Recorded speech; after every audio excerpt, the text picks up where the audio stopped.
It says there's two people waiting. There we go. There's somebody there. Door etiquette reef.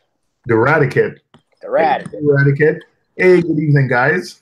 Welcome to Thursday Night Tech Talk. And I am live with tonight's special guest is ReefSpy.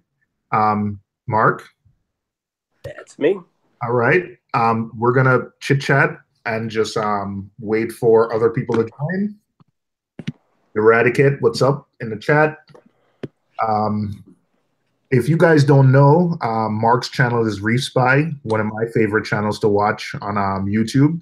He has a 180-gallon tank, and I think it's awesome. I think he has sort of like one of the issues that we all have. His tank is fully grown out, and stuff is growing over each other. We were just talking, and he said it's a problem, but believe me, Mark, it's the problem we all want to have. Yeah. I mean, that's what I kept telling myself. But, it's a problem nonetheless. I mean, if you have a problem, you got to deal with it. And I've just been ignoring it for too long. So, but it's better than nothing, growing, I guess. So. I think 5 or 6 years I've been in the hobby. And I have never gotten a tank to the point where stuff is overgrowing. I think I always reach a point where like, I should have gone bigger. And I never end up having like a fully mature tank, which is something I really want to do now.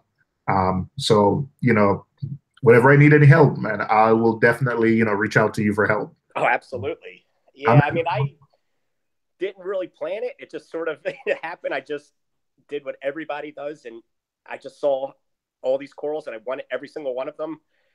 And I just kept putting more and more stuff in there. And the one fish store that I go to, they have this huge display tank. And that was kind of like my inspiration. It was just packed with everything. And that's what I always thought. It was like, I just wanted every inch of my rocks to be covered in coral.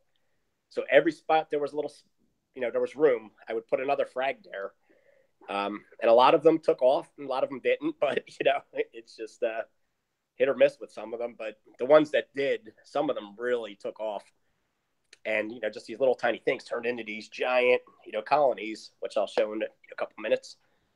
But yeah, I mean, it's pretty cool. It's like really different from seeing these little frags to seeing what they actually look like when they kind of grow up a lot. In the last few months, I think I've finally stopped messing with my tank enough where now I can keep SPS corals alive for more than a month. Well, that's good.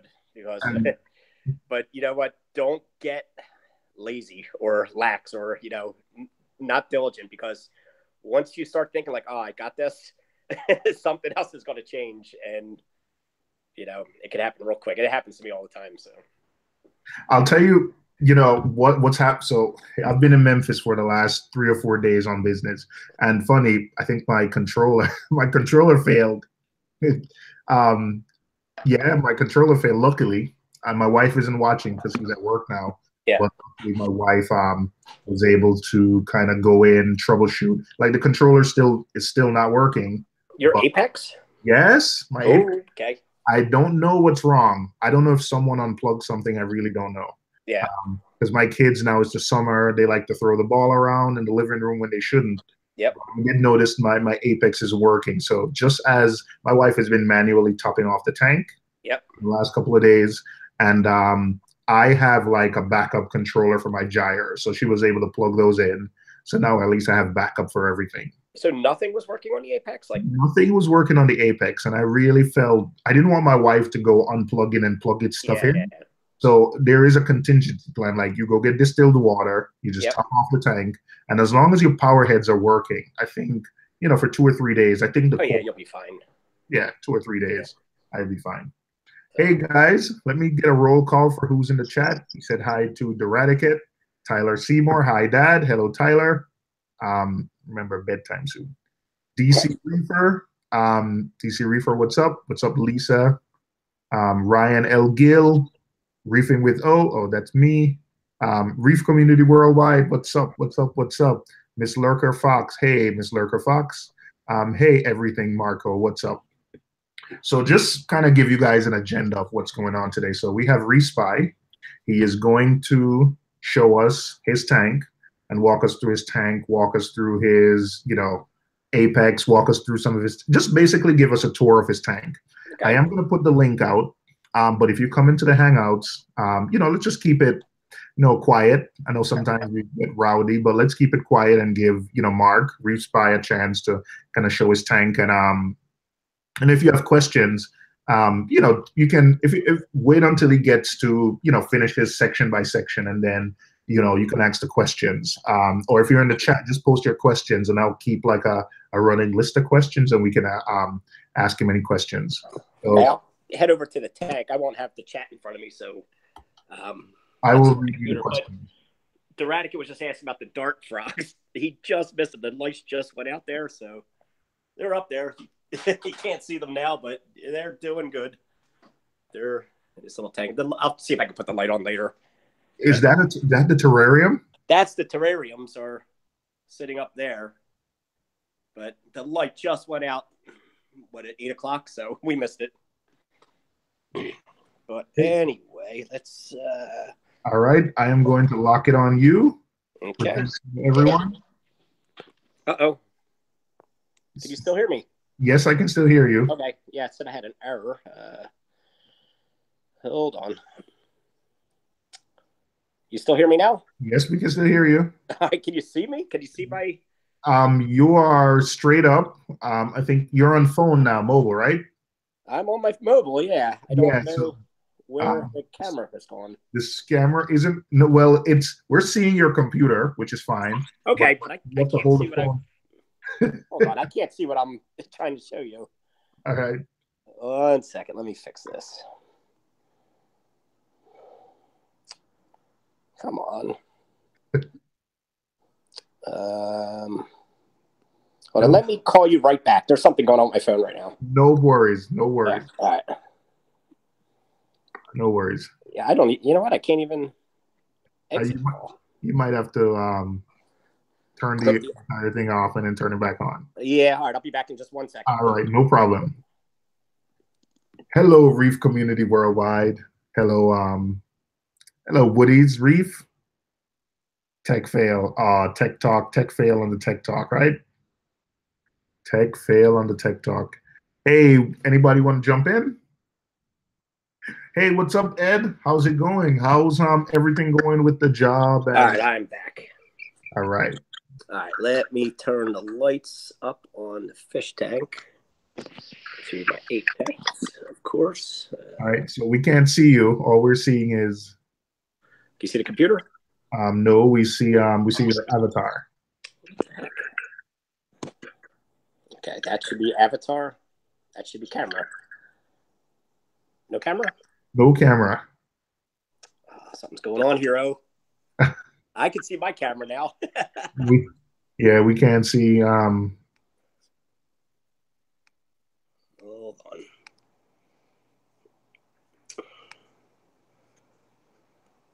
Technical difficulties.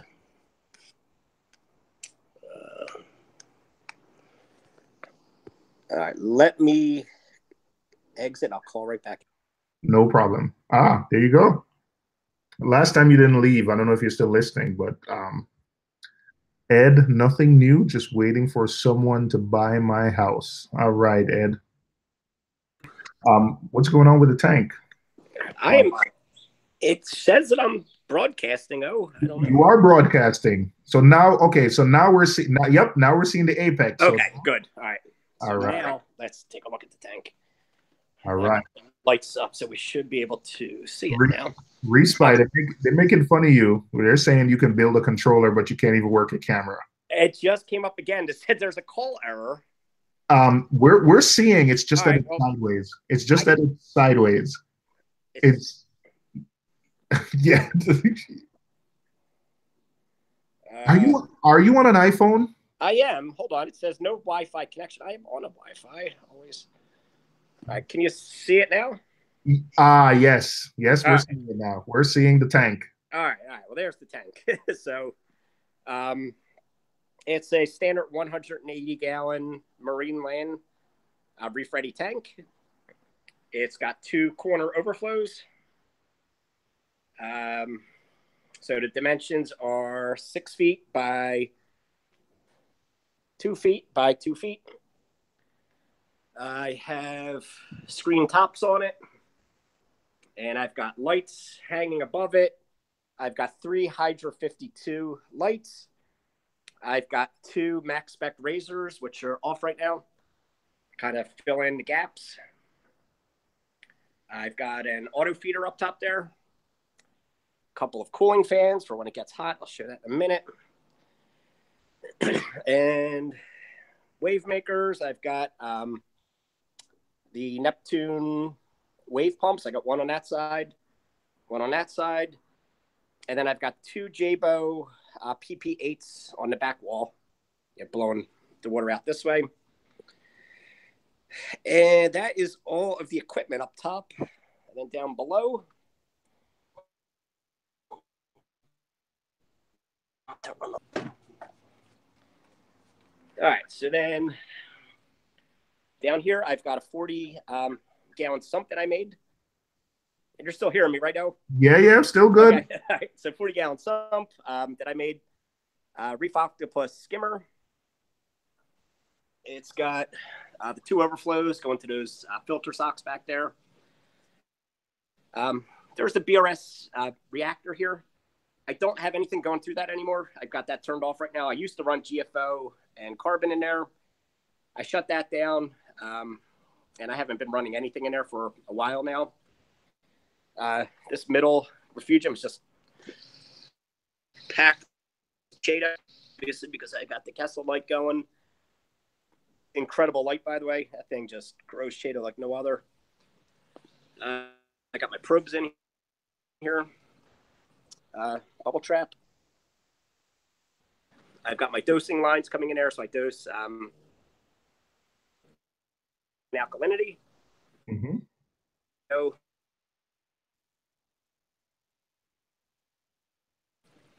auto top off. Got the new Apex there. I've got another Refugium on this side, which is all packed full of Calorpula. Just on that side, and that's got a marine land light on there. I do have some, well, I use an external return pump down there. It's plumbed in. Got a flow meter for the Apex for the return pump. I've got a UV sterilizer. That's also got its own flow meter on it. That's running off of this little Neptune PMUP pump down in there. Some dosing containers. And I've got float switches in here hooked up to my Apex. So when the solution gets low, I get a notification. What else do I have? I've got another one of these PM1s. And the only thing I've hooked up to that, this could do a second pH probe, but I just have it hooked up for another temperature sensor, which I just leave hanging outside in the cabinet. I like to know what the ambient temperature is. So I have the water temperature, and then I have the air temperature. Just another data point. I like to log that. What is this? AWM. Oh, that's the aqua illumination wireless module. So my Apex controls my Hydra 52s. I got an energy bar right here for the Apex. A bunch of stuff plugged in. I do have a second one up there. A bunch more stuff plugged in. I tried to use these things to their fullest. So I have everything that I can hooked up and going through the Apex. Just so I can monitor all of the power, set up, all sorts of notifications, everything I'm going through here. 2 of the 1-link ports are controlling the wave pumps. And then this also has the 2 DC ports. So one of those ports is controlling, this pump. And then the second port, I did a little DIY project, and that hooks up to the cooling fans up top. So when the water temperature reaches a certain level, it'll kick on those fans, and that's being powered, right through the DC port on the Apex energy bar. I've got the FMM module So 2 of the ports are used for, I got the 2 flow sensors. I really love these things. That's like great to hook up to the tank, I think. 2 of the other ones, I've got 2 leak sensors. So I've got one of the leak sensors right there, just in case anything starts dripping. And that's the only spot where this sump is drilled. So if it's going to leak anywhere, I would imagine it would be down there. So that's where I put that. And then I've got another one just out here under the carpet. Ah. So in case if, anything starts leaking out of the stand, I can pick it up there. And I think that is pretty much all of the equipment. Now, let's ask some equipment questions. Yep. So first is, have you ever had a leak? On my tank, knock on wood, no. No, I haven't. Well, let's just say it. Down here, the first time I put this together, there was definitely a very, very small amount of water coming through there. That used to be all encrusted with like salt, sort of like this is, because I didn't do a really good job. So there was a very, very small leak. I used to have a pan under there, and it would drip into there and just evaporate. But when I hooked up the flow sensor, I took all that apart and really put a lot of the pipe tape and all that stuff on there to make sure that didn't happen again, and that seems to be a lot better now. But no, the tank itself has never actually leaked. So, I know that you're using the Kessel H380.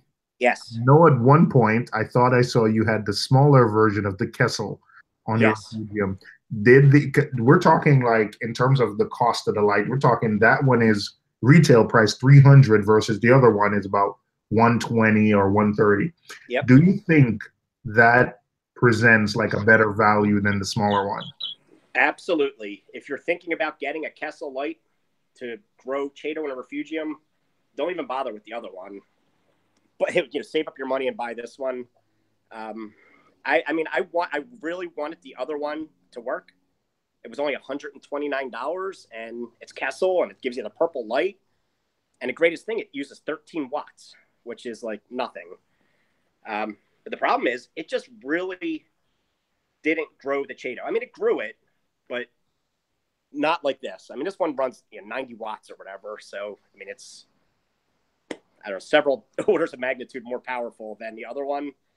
But this one, I mean, this is just a complete mat. Like, I used to have a ball of Chaeto in there, and it kind of would, grow. But this is a thick mat that I got to pull that half of that out.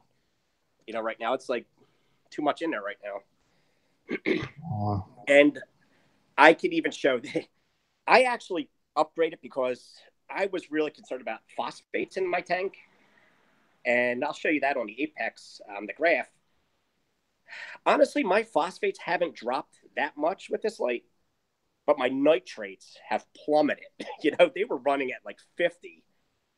And, maybe that was too high. I don't know. But they're down to around 1 now. And it all corresponded when I put that light on there. ReefSpy. I'm gonna touch on that a little bit because I think I'm getting the same issue, and yep. I really want to talk to. I don't know yet, but I just have this theory. I don't know where I got it from. Maybe from watching other people, but I don't think when you're so mine right now. The last time I tested, my phosphates were 0.5. Yep. But my nitrates are like between 1 and 5. But I can't get the phosphates any lower. I have a feeling that you just have to get the the nitrates and the phosphates have to be reduced in ratio. And until you can boost the nitrates up a little bit more, you can't get it reduced anymore. There's like a certain point where the nitrates can't go any lower and the phosphates just stay where they are. And I think what I'm going to do is try water changes, like do some 20% like a few weeks after each other, maybe try some UFO, but I don't want to do anything chemical based or add more food or dose nitrates. I think I want to try to bring it down, sort of naturally. So I know Reef Keeper is saying use Brightwell Neo Nitro, but I'm going to try water changes or maybe something else before I start messing with balances, Yeah, I think you might have something to that because I'll be honest, my numbers were sky high, but I didn't have any problem with them. But I know at a certain point, you just can't keep letting them go higher and higher. That's why I wanted to start bringing them down. But even though my nitrates were reading between 25 and 50, and my phosphates at like 0.2, and sometimes they even got up to 0.4, not 0.2, I'm saying 0.2, I did not have any algae in my tank, which was crazy. Now my nitrates have dropped, and I'm seeing algae like pop up in different spots in my tank, like hair algae and stuff.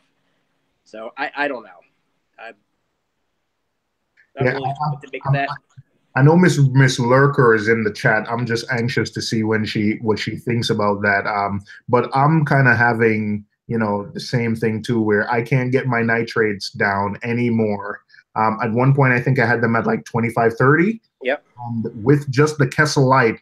In fact, it's not just the Kessel light. It's like these grow lights. With the grow lights and just Chaeto, I don't even want mine to go down anymore. I actually want them to rise up a little bit, and I cut the photo period down on this light because I think I dropped mine too fast, like too much in over like a month's period. I don't know.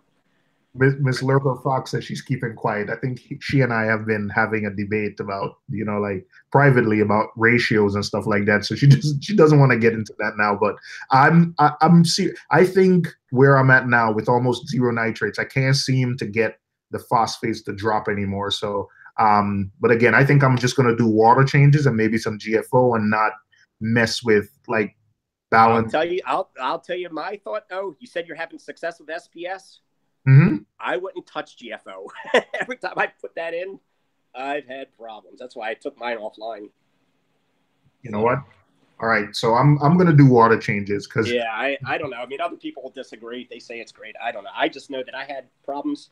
Oh, I've got one other piece of equipment that I added, and I know your favorite company, Coral View, with Reef Octos. I bought the new controller. They do sell. The skimmer that I got didn't come with this controller. It came with the old controller. This is the newer one for these various pumps, which is in there. Mm-hmm. Why I upgraded was because this one had the ability to hook up to a float switch.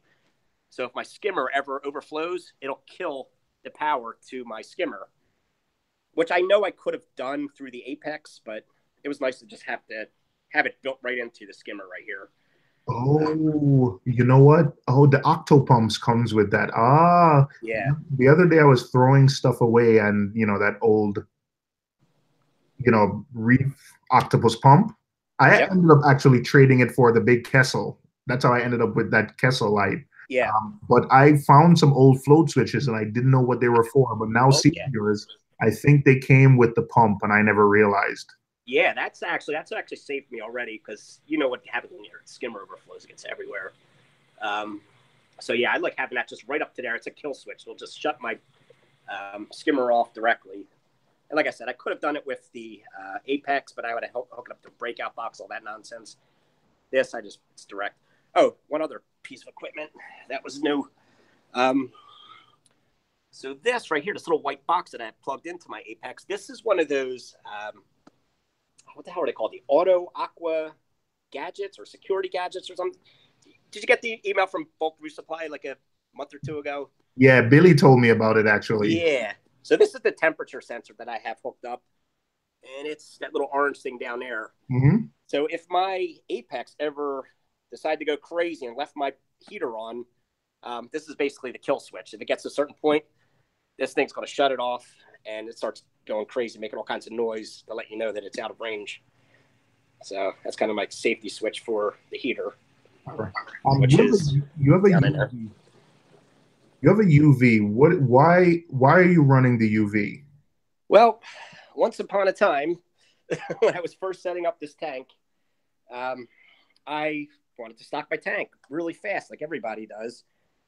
And I started buying a bunch of fish and throwing them all in here.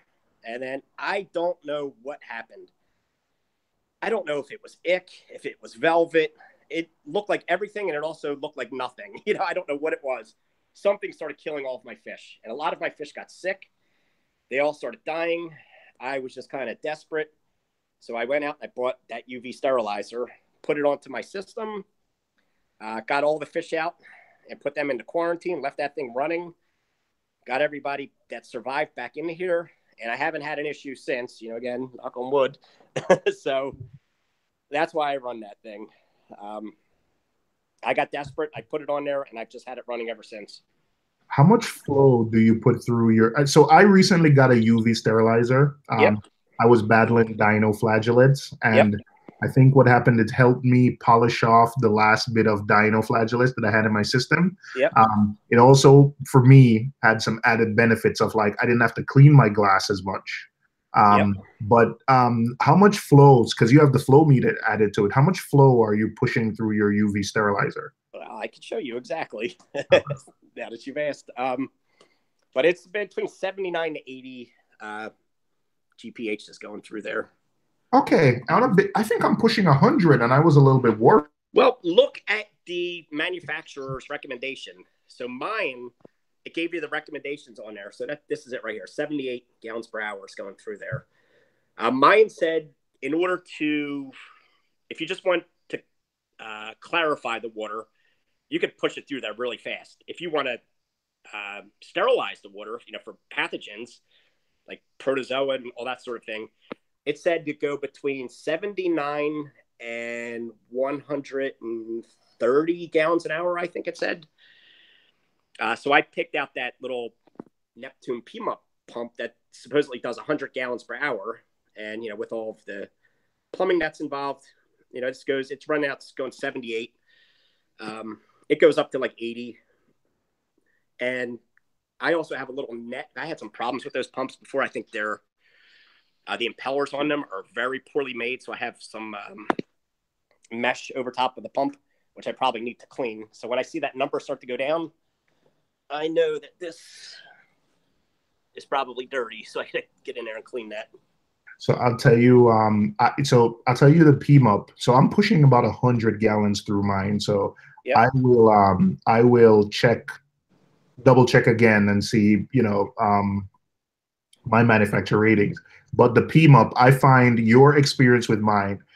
The other day, I finally added a carbon reactor back to my tank.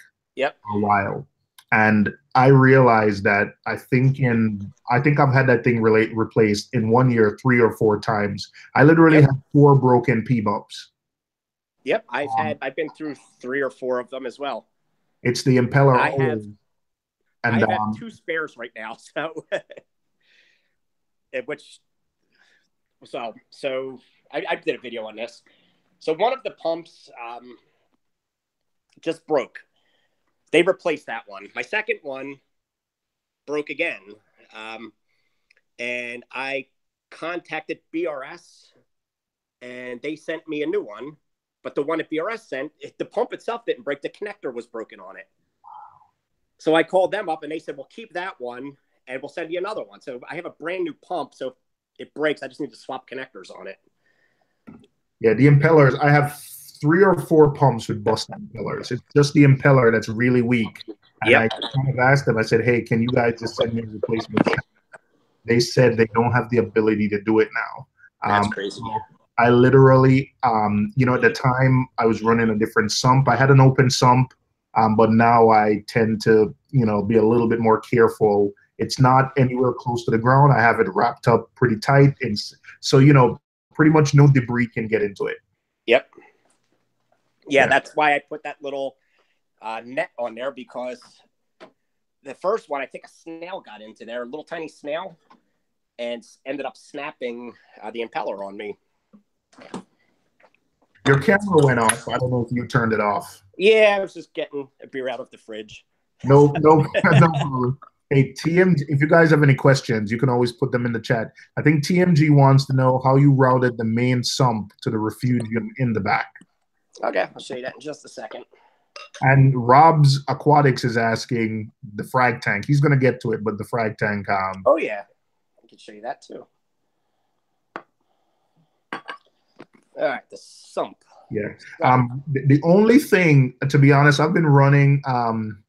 Reefkeeper says I'm only running the PMUP in his ATO container. I've been using it on the ATO since when it first came out, and that one has never broken. But if you want to use it for anything else, like you just have to be careful. And the thing about the PMUP, I really think they have good potential because they handle head pressure well. Like if you had Yeah, taken any other pump that 100 gallons per hour and you had put like that plumbing to send it to the UV sterilizer, I don't think you would have gotten just a 20% reduction. They yep. handle head pressure really well. So they have potential. It's just that I don't know what's with the impeller. They, Um, well, you know what I found in I don't almost say it's in all of the Neptune gear. I think they use really crappy plastics. They really need to hire a materials engineer to design something with better plastics because I've also had one of those wave pumps. The prop just split. One of the fans broke off of it. Nothing got into it. It just broke. It just cracked and broke. I took it apart to clean it, and it just fell apart in my hand. So I ooh. think they need to invest in a materials engineer to come up with some better plastics or at least source some better material. So that's my thought on it. Right. Even like these things. I mean, if you feel this thing, it just feels like that cheap plastic that would crack if you dropped it. You know, it's not like that heavy duty plastic like this thing is made out of. So I then agree. I agree. the Refugium. So you can't see it, but down there, I forgot about it. There's a MaxaJet 1200 pump down there, Hmm. which was hooked up to this media reactor, but it's got a T on it. So it's closed right now. So nothing's going through the media reactor. So everything is going, well, right behind this, there's a clear tube that goes up and it's all along there. So it splits off the MJ MaxaJet 1200. Hmm. And right now, 100% of it's going across this tube and just enters into the tank, right up there. Ah. So that just comes in here. So that fills up this. And I built this little overflow box in here, which really needs to be cleaned. And then it just, gravity back down into here. So it just drops back down into the sump. Oh, and I forgot too. There's one of those little hydrocoralia pumps in here, which you can't really see. But every 2 hours, that will turn on for a half an hour and mix everything up in here. And there is Miracle Mud in here too. I forgot about that. So I got some You trace don't, of you Miracle don't, Mud. you don't get worried about the caulerpa going sexual? No, and I'll tell you why. It happened to me once when I first set this tank up, like a while ago. So I did not have that circulation pump in there before. I just had the water coming in through the top, and then this grew and grew and grew, and there was really no flow in here. It was just kind of coming in and kind of going out. The water got really cold in here. I started noticing, I'm like, why are the bristleworms dying? Like, that's bad. So I reached my hand in there. This was in the middle of the winter. It was freezing cold down there because there was really no circulation. And I was like, ooh, I got to do something about that. And right around that time, I started, mixing it up. I just got that smell like of sewer gas, that Hmm. terrible, terrible smell that you don't want to hear or smell. So I knew I had to do something about keeping this water stirred. That's why I put that pump in there. So every 2 hours, that goes on for 30 minutes to mix this up. But besides that, this did go sexual once. It all started to melt, and my entire tank looked like somebody dumped milk into it. Hmm. And I was like, oh my God, is this the end? And you know what happened? Nothing. Nothing happened. I was so scared. You hear all these stories, saying, oh, you're going to nuke your tank. You're going to do this. You're going to do that. Yeah, it went sexual. Yeah, the tank got all cloudy. And the very next day, it was cleared up again. All the stuff had melted away. I just threw it out. Some of it survived, and it grew back. Ah. But nothing happened. If anything, the coral seemed to love it. It was all food for the coral. So, Ah. so to me, and I'm not going to say that it's can't mess up your tank, but how many things do we read on those forums that people tell you are going to nuke your tank?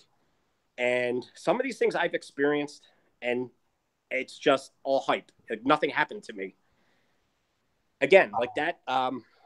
What do they call that when that gas that they say, oh, that's going to nuke your tank? Well, it smelled really bad. I thought that it would nuke my tank, and it did kill the bristleworms in there. But I just shut off the flow to this thing, emptied it out, filled it back up with some fresh water, cleaned it all out, and got that flow going. my tank survived. It wasn't a death sentence. Hydrogen sulfide, I think, is the gas they always. Yeah. TMZ is saying everything nukes your tank, according to the forum warriors. I think there was another question: is how do you deal with like the Kessel light spilling, like algae growth in the skimmer? Do you find that to be a big problem? Well, yeah, I guess. I don't know. Look at my skimmers. Half of it's purple, and there's like stuff in there. And this is something which I don't even know where the hell this came from. If I pull some of this out here, I've got,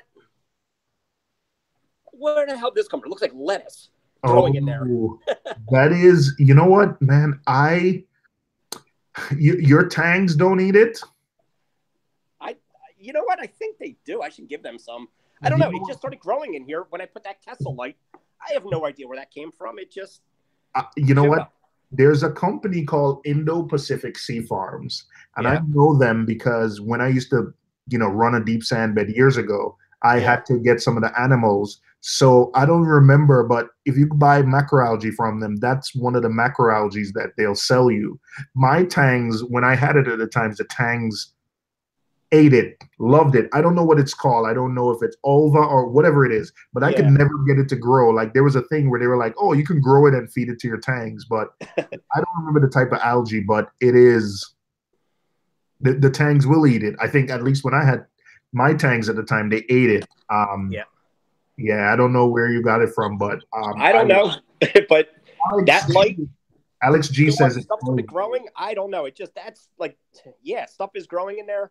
It's not affecting my skimming at all. I reach in there, I pull it out, I throw it away when I harvest the Chaeto.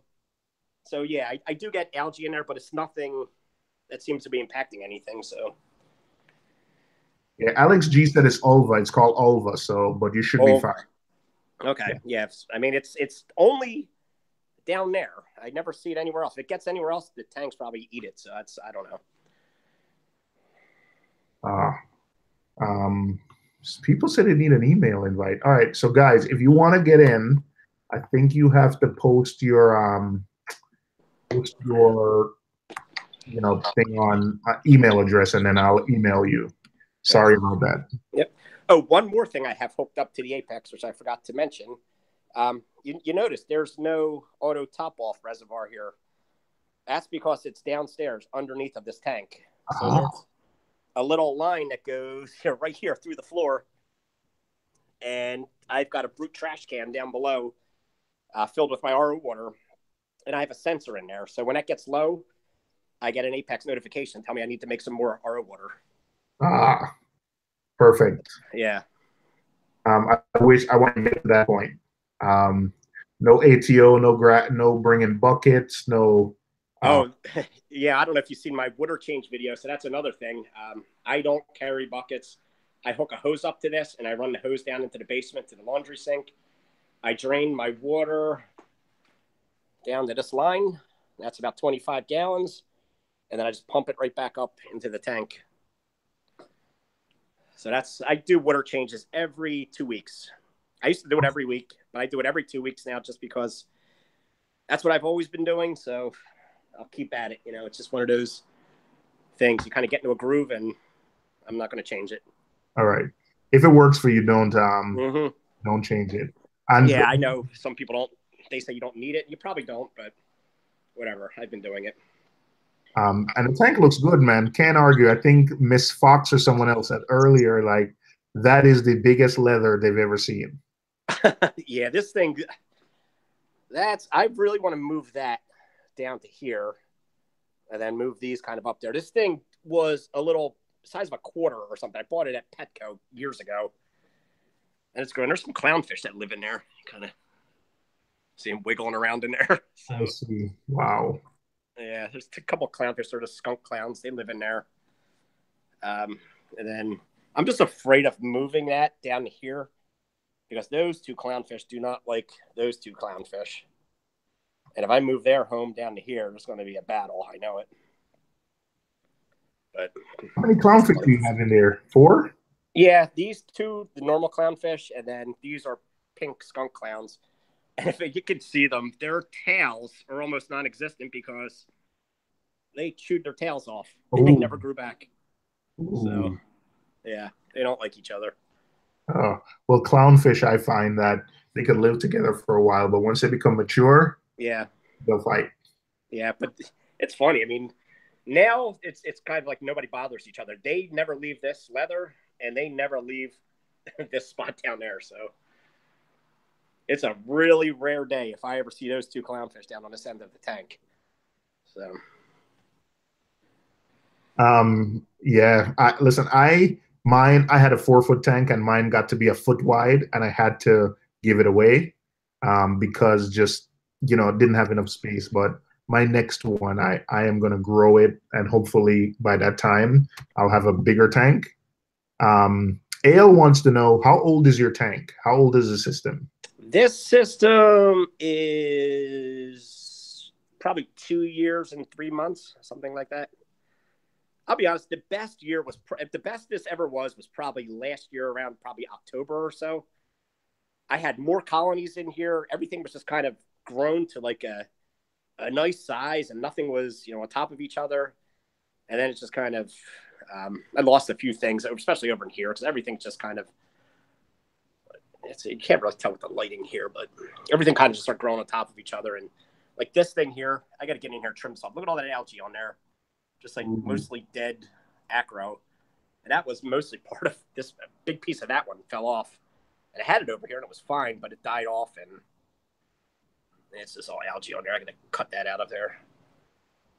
Yeah, they're saying, wow, all that growth in 2 years. Yes, wow. Uh, Yeah, yeah. It's I was I like I said, I don't know if I just got lucky or just had the right conditions, but certain things just took off. And all of these things started as little frags. You go back on my channel, when I first started posting videos, and you'll see, it looked a lot different than this. yeah, I remember. I went back and watched some of the old videos. I saw when you went on vacation and came back and some stuff fell down. Oh, that was yeah. So that was this whole this red Monty that actually was grown all the way out to the glass, and this Passport was probably 50% larger. The whole rock structure fell down and collapsed. I had to break most of this Monty off just so I can get it to sit back where I wanted it to. This blue acro really took a hit, and because everything was laying on top of each other, killed most of it off. I just split it, and this is the good part. This part's struggling. So that got all messed up. And then I just need to get in here and trim some stuff back. Like this whole green acro up here is growing into this pink bird's nest, and they're starting to kill each other. I think I just need to cut it all out, shrink it down, and let it just grow again. That massive green bird's nest, I mean, I don't even know if you can see how big this thing is, but I mean, it goes like all the way back. It's crazy. It's blocking off my,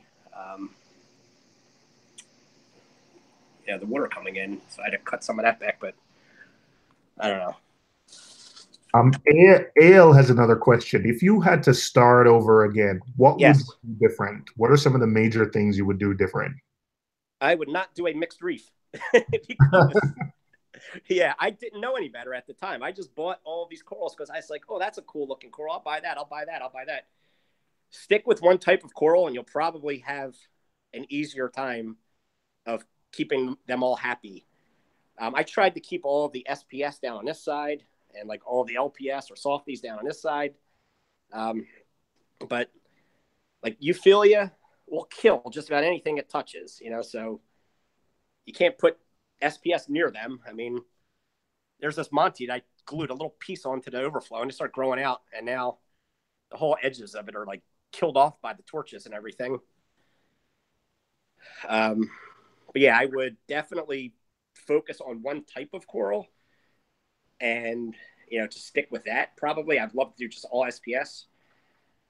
I don't know, or all softies or all LPS. I think you would just have an easier time of keeping everything happy.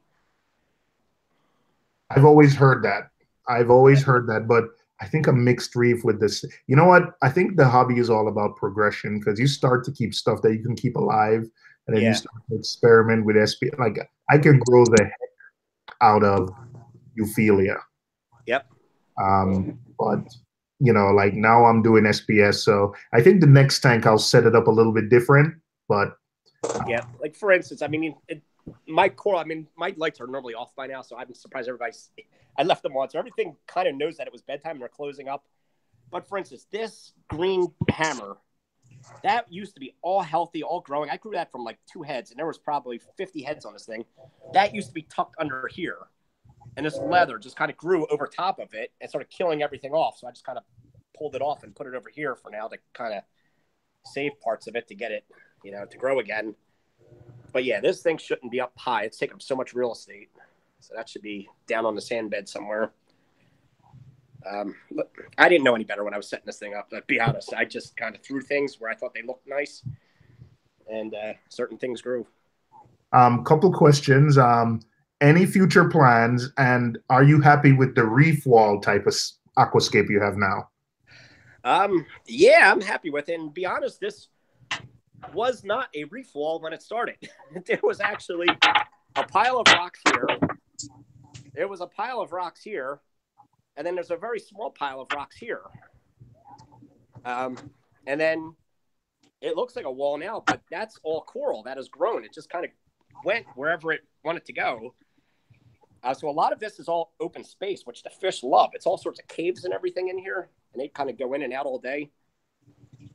But yeah, this actually was 2.5 piles of rock. And it just kind of looks like a wall now, so. All right. I love the toadstool too. They're saying they love the toadstool. I love it. Yeah, I mean, that's one of the reasons why I don't want to move it, is because I kind of love it too. So it's just like, that toadstool is beast. It is. And that, you know what that was? That was a Petco special. I bought that at Petco for like, I don't know, $8 or something one time when I was in there. That was one of my first corals, I think. And it was the size of a quarter, and I had no idea what it was going to look like. And I put it in this tank, man. It just exploded. Tell us a little bit about how many fish you have, and name some of the fish. Tell us what kind of fish you have in there. Sure. So I've got 2 clownfish, Ocellaris clownfish, a black one and an orange one. I've got 2 pink skunk clownfish, which are in here somewhere. And again, everybody kind of knows that it's bedtime, so I think they're all mostly hiding.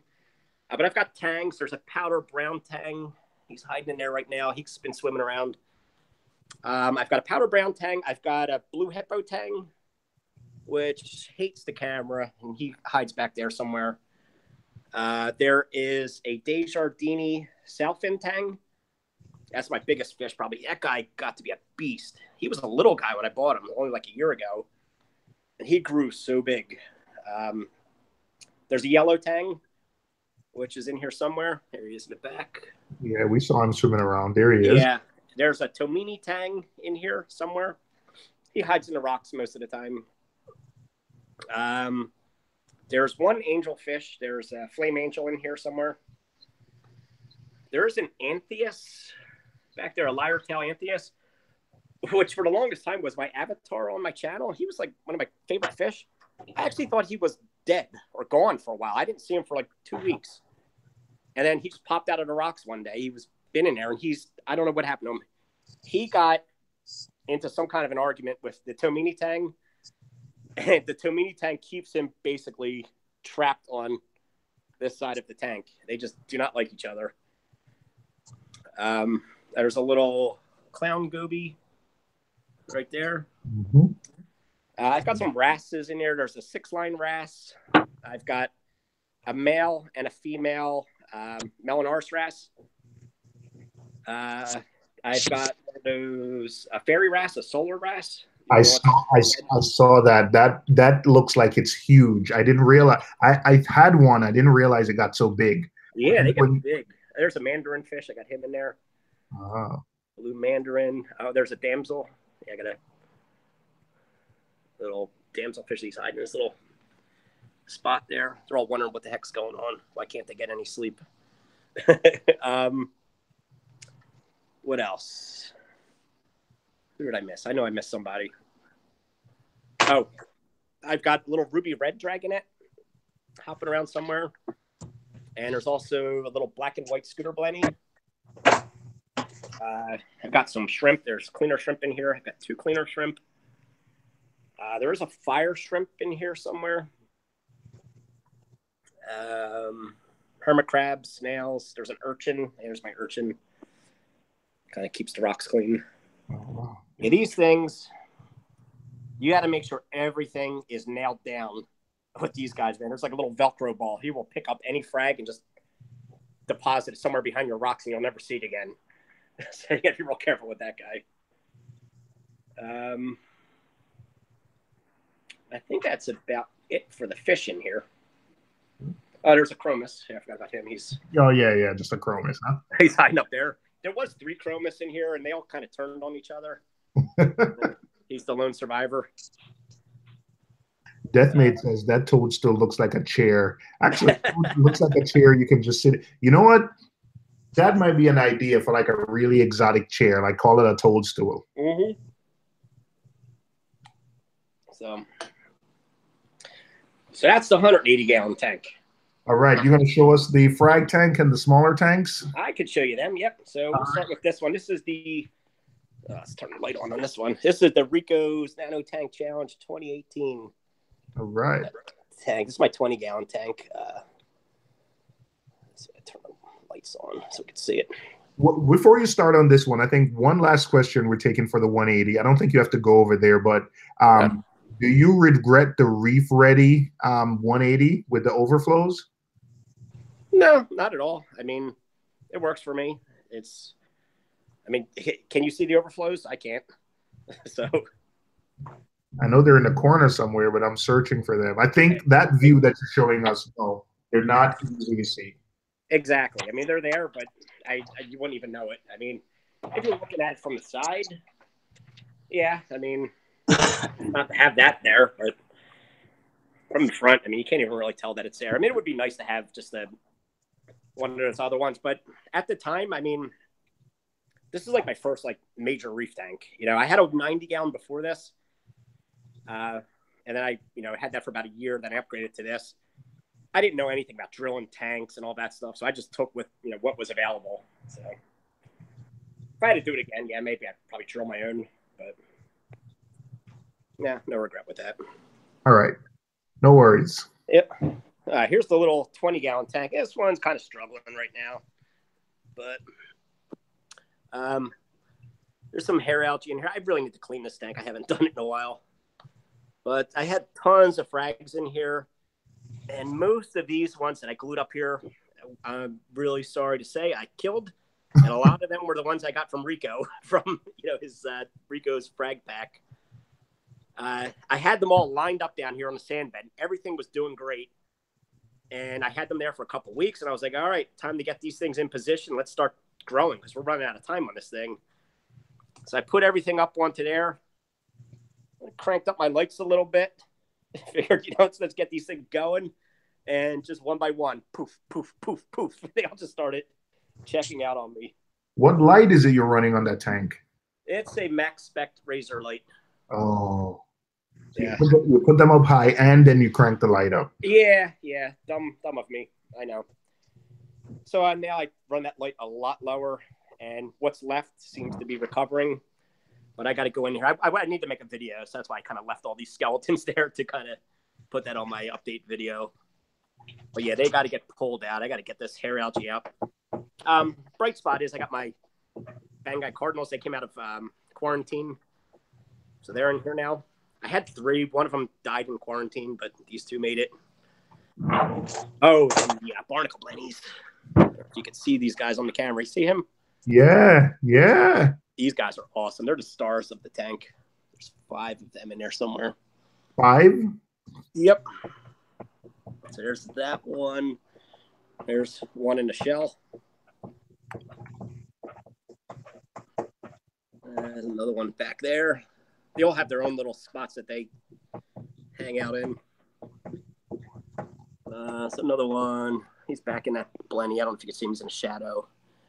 And the other one is usually back where that hermit crab is. I don't know where he's at now. Yeah, I'm looking those fish up now. Wow, never even considered these little nano fish. I think my nano tank. You want to see something cool? Watch. Let's feed them. a second. These things, you blink and you'll miss them. They are super, super fast. Are they jumpers? Yeah, yeah. Well, what do you say? Let's put it that way. Let's put some food in there. Hopefully you'll be able to catch them. They come shooting out so fast to grab that food. I would be afraid that they would just shoot right out the top. Whoa, whoa. Yeah. What? Yeah. Is one of their names Torpedo? It should be. I should have torpedo, missile, whatever you could think of, because that they is go crazy. So cool. I saw a black blur. Yeah, they're so fast. They come darting out of their little spots, grab the food, and they dart back so fast. They're nothing like my pajama cardinals. My pajama cardinals are like little old people. They just kind of mosey along, and then when they see a piece of food, they grab it. That's exactly. it. They're different. They're cardinal fish, but they're different. Oh, no, well, that's these guys. No, I'm talking about these barnacle blennies, which I don't know if you saw them. Oh, I'm looking at the black and white. Yeah, no, these little guys, they come shooting out of the okay. Yeah. Okay. Yeah, these guys are really cool. Okay. Yeah. Oh, you know what? Look at that little face. Yeah. Mate says I need a tight lid, but I have the circular tank, and I think these would be cool fish. I know my son just went to bed. He just texted me, but yeah. I think those would be cool for his little nano tank. So I'm gonna see if he's interested in them. But oh yeah, they're so fun to watch. But I would definitely put a lid on the tank. And I actually was afraid of this. I made this mesh top before I got them. I didn't realize how small they were. I was almost going to get a smaller, finer mesh screen because I was afraid they would just jump right through here. But I think they've gotten big enough that they wouldn't fit through there now. Because they came in, they were tiny. I got them from Live Aquaria.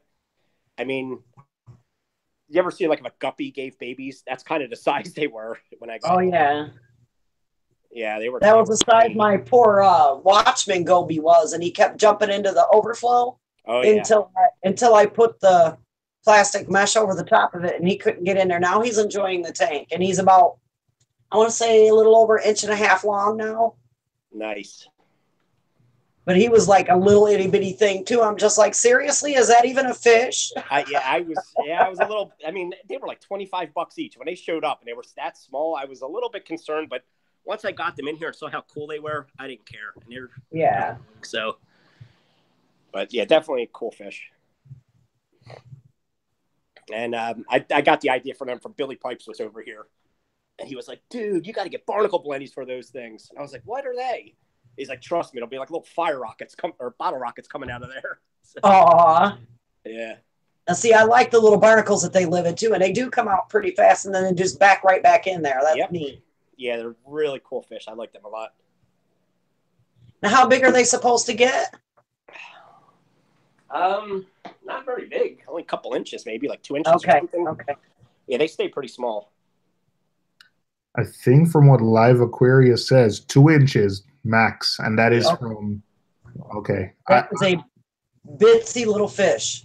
Yeah, I think tiny little guys. Nano, 3 in a little 14-gallon nano, 2 or 3, they'll be cool. They're $30, so they're not exactly cheap, but yeah, they were on sale when I got them. They were like 25 or something, but they're a lot for such a small fish. But I don't know. I think they were worth it. And I bought 5 because I didn't know if they would all survive, and they all did. And I think that they really work best as like a group. So okay, I think I'll get 3. My tank, my son's tank has pretty good filtration on it for such a small tank, and I'm willing to do water changes on that tank, so I think I might try 3. I think I'm going to try 3. Yeah, I would definitely get them because they'll all stake out their little territories and kind of hang out. And then it is funny if one tries to bully his way into like the other guy's little spot, you'll see them make like the funniest little face trying to scare each other off. But it's just so funny too because there's so many barnacles, like they could all have one, but they only want certain ones, Aww. Now, do they look like little whack-a-mole when they come out? Like one come out and they go back in? Oh yeah, yep. Look at that little face. Oh my gosh. Yeah, so cool. His eyes are as big as his face are. And he looked like they're wearing lipstick. They're so cute. Yep. Another one back there. He's in the shadow. Well, I'd take those over a gorilla crab any day. Yeah, right? Holy crap. So, any more questions on this? We can go check out the frag tank. All right, let's check out the frag tank. All right, back in 1 second. That's upstairs. All right, no problem. Thank you, ReefSpy. I will definitely, there's a link to ReefSpy's channel in the description of the video. I mean, when the video is finished and uploaded to YouTube, I'll add like a card with a quick subscribe button, but you should, ReefSpy channel is definitely worth checking out. A few of you were asking about his biotype with the frogs. I think right when we started, I think the lights went off. So. Oh, you know what? I'm standing right here. Let me turn that on. Give me a second. Hey, bonus. If I can turn that on.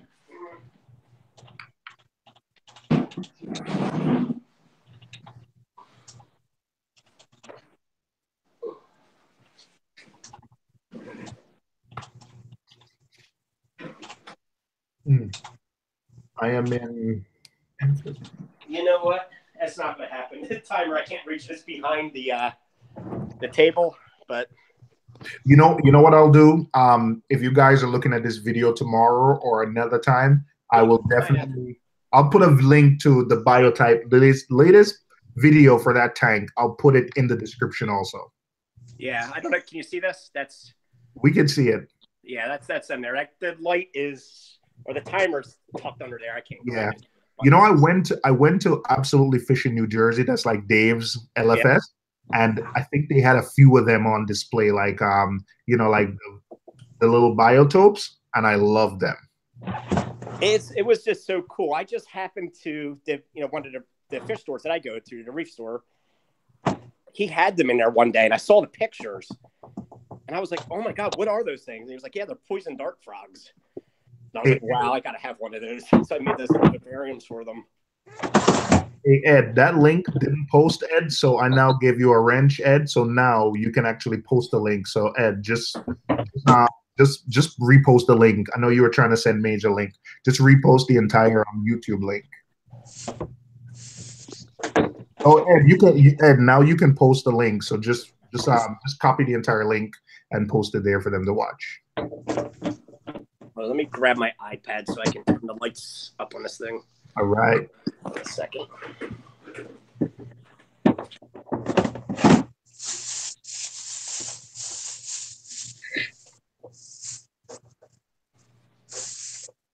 There you go, Mage. Let's see what that video is. Black Leopard birthday.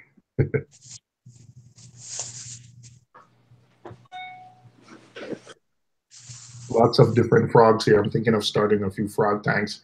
Yeah, I'm probably going to be moving soon, so it's not time for me to think. I actually just took a tank down a few months ago, so it's not time for me to think of adding another tank.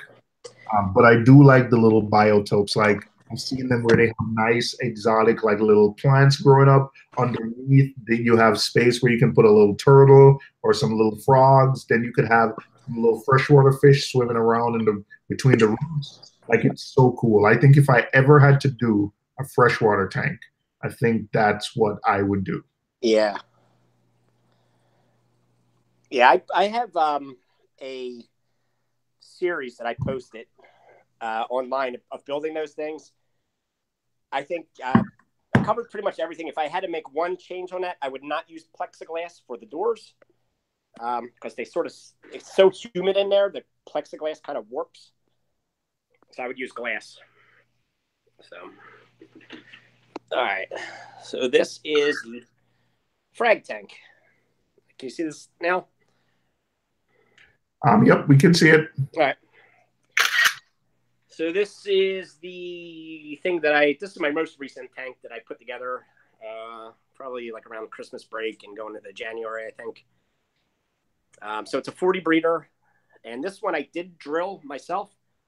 And I've got a glassholes.com overflow box back here. So I did drill the tank myself. Put the plumbing in on that side, so it's peninsula style. I like that. Bare bottom, I painted the bottom of it white. That wall I painted black. There's a Jabo RW8 pump here. I pulled this off of my main tank because I just replaced those pumps with PP8s. I had a pair of these RW8s for, I don't know, 3 or 4 years, whatever. One of them finally gave out, so I replaced both of them. So this one was extra, so I put it here. Still working. Just made some frag racks out of egg crate. Sump is a 20-gallon sump. And I just went to the glass shop, gave them the dimensions that I wanted for the glass. And they cut it for me, just siliconed them in place. Vertex skimmer. That's the Kessel H80 light. And it's growing Chaeto in there. Now, this is really weird. Like, the Chaeto downstairs is growing so fast and, like, expands to fill the whole thing.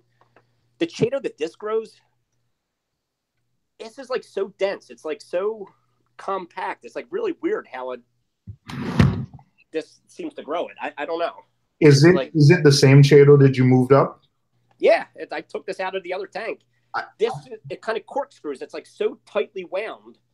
I can't explain it. I don't know. I mean, it does grow Chaeto, but not like the other light does. So I think sometimes when the Chaeto goes between different lights, I don't know. I've seen it act weird. I always say give it like a long acclimation period. Like start out with 1 hour, then bump it up. I always see it act weird when you take it between different lights or different, because you know, that light you have downstairs, when you're like 10 or so inches away, I measure like 1500 par. So you go from 1500 par to about 200, 250. That's a big difference. Yeah, so when I put that other one on there, it definitely burned a hole in the middle of the Chaeto that was down there. Yep. But it was eventually, you know, regrown and everything. But on this one, on this skimmer, and this is why I really bought those things. So I bought the 3-pack of those Auto Aqua gadget things. Mm-hmm. This is the skimmer one. This thing is actually pretty good. So that, I don't know if you can see it, there's a little magnetic eye piece that's in there. And you put that inside of your skimmer. So if your skimmer cup fills, again, this shuts off the skimmer. This Vertex skimmer, I can never understand. This thing just goes crazy. It has a mind of its own. This thing overflowed on me several times in here. I don't know if it was breaking in. I don't know. It just goes crazy. So that little thing in there, we'll make sure that doesn't happen again. So definitely, that one's definitely worth it.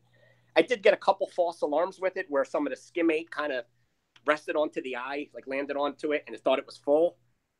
And this thing will just start beeping and shut the thing off. I'm fine with that. I'd rather have it a false alarm every couple weeks than have that thing go crazy and just throw skimmate everywhere.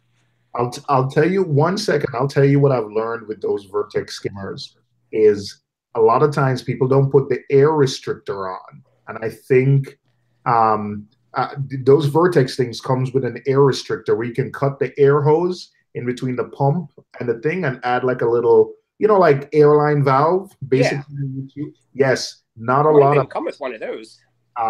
Yeah, it comes. It's like a little red and white thing in the box. You might have just discarded it as like a weird piece of equipment, but I do find that actually, I think I saw someone do a test that says the pump actually works harder when you restrict it.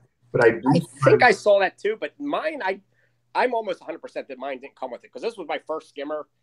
I opened this thing up. I looked at everything that this came with, man. I read everything. This was the one I had on my 90-gallon. I could have missed it, but I don't know, man. This was like my first skimmer, so I don't think I missed anything on that because I had to read the directions and everything, and nothing mentioned. My maid says hers didn't come with that. Actually, I don't know if DC is still listening, but DC, I probably have to send you that. When I bought a 150, it came with it. When I bought the 180i, it came with it. It's like a little red and white thing. And, you know, Mark, I'll text you a picture when I get home if you want to see it. But it's a little really airline hose that's a little bit bigger for like, and you're able to restrict the line. You have to cut the line and you put it in between and you can. But I found that doing that, you know, actually kind of helped. The thing with my skimmers, I eventually got a new airline, but I depend on my skimmers to pull in outside air. So. No, I agree that would probably have helped a lot. I don't know. I don't have it on mine. And these things were so sensitive to the water height. So I think the direction said between 7 and 9 inches. I don't know. I was like right in the middle of that, I think. I lifted it up just slightly, on an egg crate. And I also bought one of those silicone things from Bed Bath & Beyond, because this thing was making a hell of a lot of noise, the vibration. And just lifting it up that much made all the difference in the world for this thing. So, I don't know. But anyway, this one's pretty basic. Skimmer, Refugium, return pump. It's pretty much all that's down here. I got some dosing lines. I've got one of those Jabo dosers here and dosing containers. And 2 AI Prime HDs. And that's pretty much it on here. Not a whole lot to this one. We could talk about this too if you guys want. That's the controller I've been working on and off. I've got to get back onto that, but I'm just monitoring like temperature and stuff in here right now. What do you call it? The ReefBerry Pi? The ReefBerry Pi. Yep. It's running off a Raspberry Pi controller right there, microcontroller. And I've got it hooked up to 4 relays right now, so I can switch these outlets on and off as I want. I had support for up to 3 temperature probes, which there's one in there right now. This thing right here was monitoring the room temperature and humidity. That was pretty much all it for hardware on this side right now. I like it. I definitely like it. But then, this tank, I mean, these are all just frags I took from downstairs. So what do you do? Are you selling frags or what's going on? No, I've never sold anything. I just give them to people as they come over or whatever. I'm not set up to ship anything or anything like that. Hey, if you're coming to Reefapalooza, I mean, we can talk, but I got you covered, man. All right. Tell me what you need. Yeah. So, I haven't sold. I just trade stuff in, and like Dave hooked me up when I saw him at the Reef Swap the other day, or last week, or whatever. He gave me a couple birds' nest, some Montipora. He gave me some things, and I got a bunch of his Red Dragon. There was a bag there that said spy, and he was defending it like it was like some kind of territory. Was that what that was? Oh, well, that was the A can that Billy gave me. Oh. I'm so pissed about that. That thing was awesome. Doing great. Was? Uh-oh. Well, hold on. Yeah, I know I'm crazy. I got too many fish tanks. But there's that one. I have one more tank. This is my oldest tank right here. This is, I can't really mess with this one. But the A can is right there. It's still alive. It's still okay. It was all puffed up and doing great. I took it downstairs. I put it in a little Rico's Nano Challenge tank. Yeah. I come in a couple of hours later. I see this freaking peppermint shrimp ripping at the shreds. Oh. I'm like, what the hell are you doing? It was just like devouring it. I've never seen them do that before.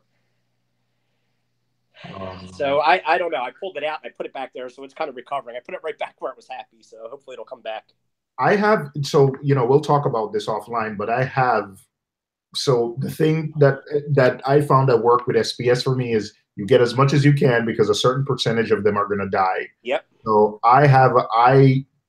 when Billy finally put me onto A-cans, I went crazy. So I pretty much have a ton of A-cans. So if you want to, I'll send you some pictures and we'll work closer to Palooza. If you want some A-cans, I could definitely bring you some. Oh, dude, I'll hook you up. I've got pink bird's nest out the ass, green bird's nest, Montiporas. I don't have too many acros, but I could probably do something from downstairs and get them up here. All right. EDK Reef Meister said his A-can from Billy is barely. Listen, Billy gave me. Sorry, DC Reefer. I can tease you about it now because I got it, but there's an A-can that DC wanted. I got it from Billy, and that thing is doing awesome. It's just big and fluffy. I don't think the thing goes in at night. Like when Billy gave it to me in the container, I had it out for hours. That thing was still fluffy. It's the one that Billy took out of his water one time and was pitting. Yeah, I mean. Oh yeah, I have that. The one he gave me was fluffy and it was awesome too. And like I said, I put it down on that damn shrimp. thought it was dinner. I don't know. I've never seen them do that before. Yeah, I love it. I love it. Hey, you guys are talking about what light are you guys talking about? The loop system that the reds. Oh, I don't. Let's. Sorry, I got distracted. It's not a whole lot to say on this. This is the user interface that I was building for it. It's like I said, it's running off Raspberry Pi, and kind of logging temperature, internal, external, humidity, charting it for day, week, a month, so I can go back and see the historical data. I set it up very similar to an Apex, where you can turn things on, off, or put them on auto where they'll run their program, and they basically just control the relays down there,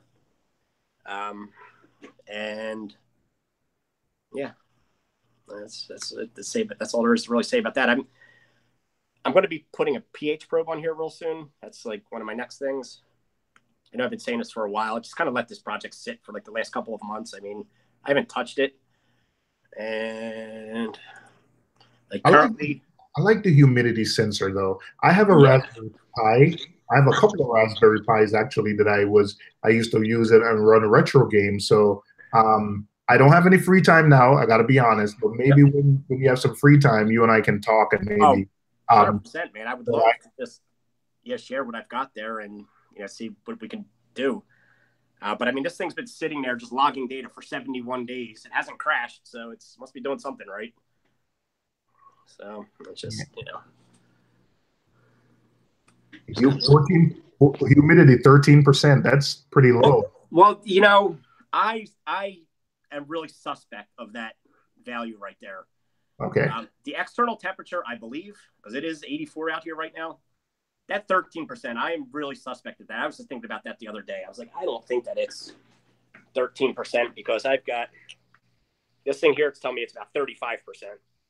Okay. So I don't know if I'm doing something wrong or what, but that's. I've got a new sensor that I want to hook up to it. I just haven't had time to do it yet. All Reef community, like you get like Raspberry Pis in like boxes of cereals and magazines. Like they literally give this stuff away. Yeah, so I work on that on my free time. So this is kind of my little project area. So my next thing that I want to hook up to it is a pH probe. So I got a little board right here, which will interface with the pH probe I got off of eBay. And this, I need to just basically take the pH probe, basically just measures a voltage, a very low voltage. And you have to put that in here in the Raspberry Pi. The one thing that the Raspberry Pi doesn't do is output or measure analog signal. So there's a little analog to digital converter that I have to put it through. And just basically, that's a 10-bit analog to digital converter. So you just get like a digital value off of it. Mm-hmm. And then I got pretty far in this, and I got sidetracked, started working on some other stuff. So all I need to do is basically calibrate it, convert the digital values to pH values, and I should be able to hook this up. That should be done. So you make it sound so simple. Yeah. Yeah, well, I'm working on it. I haven't done it yet, so it sounds simple in my brain until I try and do it. So we'll see. All right. One more project if we have time. Sure, no problem. No problem. Yeah, so this is what I've been kind of working on recently. I don't know if you watched the last couple videos. My Max Spec Razor downstairs, one of them crapped out. So this is an LED pad from it. So one of these LEDs burned out. So I needed to replace the pad. And Max Spec doesn't sell these. These are the 16,000 Kelvin pads. They only sell the 15,000. So I was going to buy the replacement, and I didn't want to mix match, So I bought two replacements. So that left me with a good LED pad. I didn't want it to go to waste. So I wanted to use this to kind of, turn it into a light to see if I could use it again.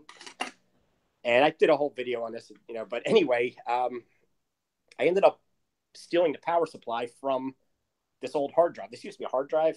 Mm-hmm. Now, I got my light in there. I'm not done it yet. But I was able to create some circuits to run the dual channel, some pulse width. You had to use pulse width modulation circuit. And so there's the A channel, which is the white. And I got the B channel. So there's a little potentiometer I basically created a little black box out of the spare parts. So that is pretty cool, man. Yeah, so this is what I'm currently trying to finish up. And then what I want to do is I have my little Rico's Pico Challenge tank, the little 1.5 gallon, which I had on the windowsill, and I wanted the sunlight to just kind of grow it. Well, now the trees all have leaves, and the sun's not reaching the tank, so that's why I needed a light. So that's why I built this. I want to put that in here. That's pretty cool.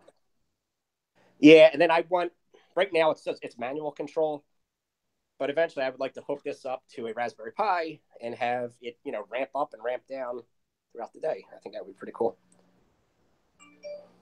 I don't even know what to say. That is pretty cool. So, but again, I mean, this is, I don't know. I'm not an electrical engineer, just kind of sat down and started learning, reading all sorts of websites. And you're not an electronic engineer, but you play one on YouTube though. Yeah, pretty much. That's what it is. So you have a couple of half projects there. But the pH probe one, that'd be interesting if you get that. Yeah. So my goal is, in the end, I want to create like a real aquarium controller. So I want it to do everything that's doing now, also do pH, also control the light. I was originally going to put it on this, but if I screw something up, I don't want to kill everything that's in there. So this is my little test tank. I want to set it all up and let it run on here for a while. Once I know that it's working, then I'll move it over to the other tank. So that's kind of that's the plan anyway. Wow, I'm stunned. So I don't know. To me, this is almost as much fun as the fish and the corals and everything. So you know what? I really think that would be equipment. But you know what? I've been in swapping, and I think the tank has loved me for that. So hopefully, I get more space. I can have like a test area where I test stuff instead of screwing with the main tank. Oh yeah, I think that really makes a difference. Is keep your hands off the tank and let it do its thing for a while. Don't go crazy like I did and set up all these tanks, because I got too many. I can just shut some of them down, but for right now, I mean, I'm able to manage it. Billy said, "What up?" Billy said, "Someone tell Spy." I said, "What up?" Hey, what's up, Billy? Anything else, guys? Any other questions for Mark, for ReefSpy? Mark is a spy. Billy. So I mean, I am on the road traveling for business, so I know usually we go about 2 hours. So he's been talking for an hour and a half. I know he's had a couple of beers. I'm going to give, just a few more minutes if anyone has any other questions, but I'm going to end just a little bit earlier than usual tonight. There is like an awesome wing place here in Memphis that Ed says he wants to see your wallet, but that's the next stream. Thank you very much for your time, ReefSpy. I had a lot of fun. Oh yeah, no, I'm happy that people are interested in this stuff, other than myself. So yes, we're all nerds. You know what? It's really surprising. I'm gonna lump a lot of people into IT, but you'd be surprised how many people are on these streams, do IT and technology. Oh yeah, for sure. We are interested in this stuff. Yeah, I mean, I'll tell you what, one of the greatest things that I think about reef keeping is I have learned so much about so many other things, like all sorts of disciplines. It's not just about the fish and the coral. That's part of it. But if you think about it, I built a stand. I don't know anything about carpentry, but I learned a little bit by building a stand, Didn't know anything about plumbing before I, started with reef keeping. Now I know how to glue PVC. I'm no pro at it, but now I know a little bit about it. Water chemistry, didn't know anything about it before. Now I know a little bit. You learn about the biology. There's so many disciplines that it touches on, and it gave me the opportunity to like mess around with things that I wanted to do, but I never had a project in mind. I learned Python so I could write this program. I had started learning electronics so I could build the little sensors that I wanted to build. So it's just really a great hobby, I think. It's probably one of the best hobbies that touches on so many different disciplines. And you don't even realize it until you look back and say, wow, I've learned so much about things. I 100% agree. I'll tell you my one little story about that. I bought a fridge and wanted to hook up my ice maker, and I was gonna pay a plumber to come in and spend a few minutes hooking up my ice line, a couple $100. Like it was gonna be $300-400. Yeah. When the stuff came, I said, "Wait a second, that's RODI tubing. Like I know how to do that." Uh-huh. Basically, like spliced my water line, connected the stuff, ran it to my fridge. It's just like John Guest fittings. Oh, yeah. Yeah. And I was like, babes, I told my wife, I'm like, hey, babes, I know how to do that. It's RODI. Like I make, and so I saved myself like $300 or $400 getting a plumber to come for 5 minutes, because it took me half an hour. So the plumber would probably done it in 5 minutes. Yep.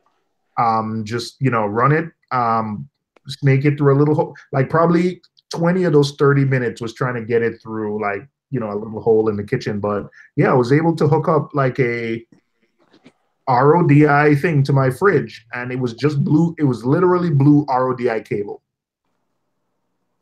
Yeah, it's just like amazing how much you learn just by playing with the fish tanks.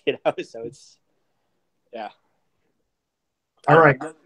Yeah, so that's pretty much it. If anybody has any more questions, or I don't know if we're done or what. So I don't see any more questions. But so yes, I think we're gonna wrap up for the night.